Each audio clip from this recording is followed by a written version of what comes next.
So if you're an animal lover, this puppy story is really going to tug at your heart. It might just make you a little bit angry too. Someone found this sweet dog, about 4 months old, left for dead in a front yard outside Atlanta.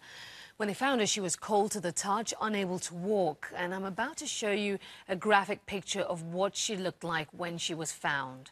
Look at this. Here it is. She was barely alive. Nearly a week later, caretakers have helped this dog make a remarkable recovery, and they've named her Xena the Warrior Puppy.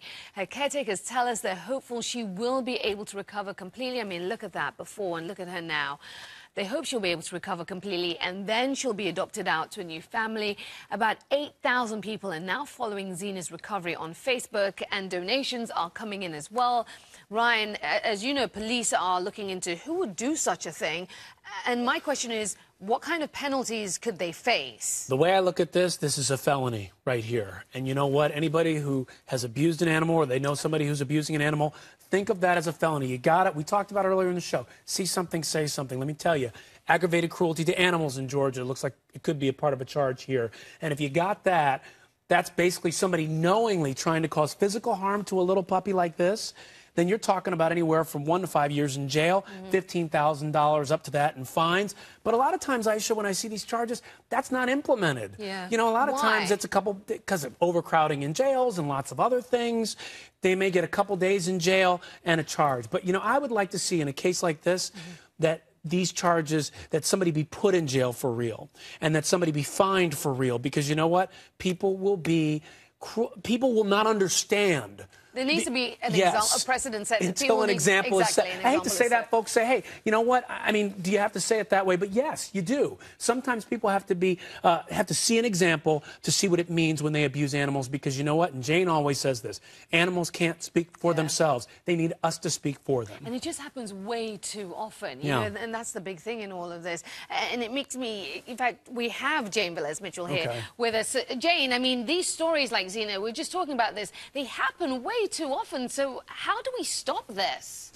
The way we stop it is by putting animal abusers behind bars.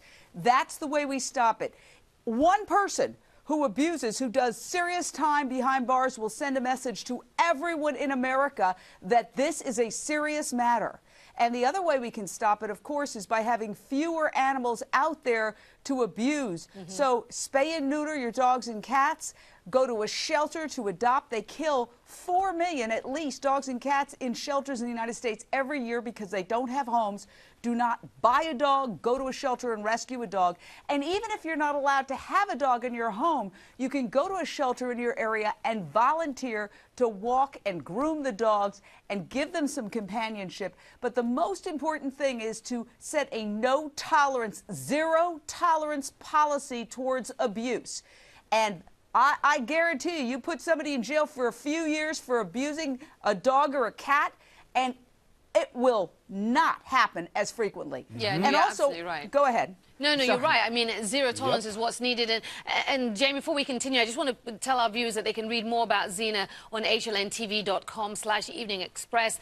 So far, Jane, you'll be pleased to hear there's about $10,000 has been collected to help with her recovery. Folks, you can find out more how you can help on our website. Xena the Warrior Puppy, because she's a fighter, and you can tell that, right?